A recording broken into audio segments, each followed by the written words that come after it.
வாத்தியாருங்க சில பேர் சொல்கிறாங்க இனிமேல் எங்களுக்கு பயமாக இருக்குது. ஆசிரியர்கள் என்ன பண்ணுறாங்க, ரொம்ப அச்ச உணர்வோடு இருக்காங்க. அவங்க சொல்கிறது என்னென்னா அந்த பாக்ஸ் வச்சுருக்காங்க, கம்ப்ளைண்ட் பாக்ஸு. சில பிள்ளைங்க வாத்தியாருங்களை பிடிக்கலன்னா இவர் வந்து என்னை வந்து இது பண்ணாருன்னு போட்டுறாங்க. வாத்தியாருங்க எங்களுக்கு வந்து ஒரு 50 வயசு ஆச்சுன்னா நான் போய் ஒரு சில இடத்துல இது மாதிரி இடங்களில் நேர்மையானவங்களும் இருக்காங்களே, எல்லாமே 2 பக்கமும் தான் நான் பார்க்கணும். அவங்க ரொம்ப அச்சமாக ஐயோ நான் வந்து என்னால் வாத்தியார் தொழிலை செய்ய முடியாது ரொம்ப பயப்படுறாங்க.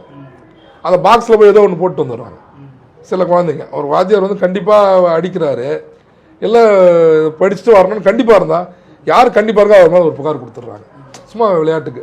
அப்புறம் வந்து அவங்களே ஏற்றி ஜட்ஜுக்கிட்ட கேட்கும்போது இல்லைன்னு சொல்லிடுறாங்க. இது மாதிரி நடக்குது. எடுத்த உடனேவும் பதிவு பண்ணுறதில்ல. இன்னொன்று பார்த்தீங்கன்னா இந்த இதுதாங்க முக்கியமாக இன்னும் நிறைய வந்து அந்த போக்சோ நீதிமன்றங்கள் நிறைய இடங்களில், சிறப்பு நீதிமன்றங்களில் நிறைய இடங்கள்ல இல்லை.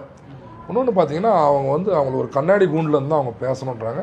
இப்போ மற்ற வழக்குகளில் நீங்கள் திரைப்படங்களை பார்க்குற மாதிரி அந்த குழந்தைகிட்ட நேரடியாக நமக்கு கேள்வி கேட்க முடியாது. நான் கேட்க முடியாது, அட்வொகேட்ஸ் கேட்க முடியாது. பிபி இருப்பாங்க, நீதிபதி கிட்ட நாங்கள் கேட்போம், ஒரு கேள்வியை நாங்கள் கேட்போம். நீதிபதி அந்த கேள்வியை அந்த பெண்ணுக்கிட்ட சொல்லுவார், அந்த சிறுமிக்கிட்ட. அவங்க யாரும் நம்ம முகம் பார்க்க முடியாது, ஸ்க்ரீன் போட்டுருவாங்க. அதே மாதிரி அவனை அந்த குற்றம் சாட்டப்பட்டவனை பார்க்கறதுக்கு மட்டும் கொஞ்சம் ஸ்க்ரீன் ஒதுக்கி எட்டி பாருமான்னு அடையாளம் காட்டுறதுக்கு ஆமான்னு அடையாளம் காட்டுவாங்க.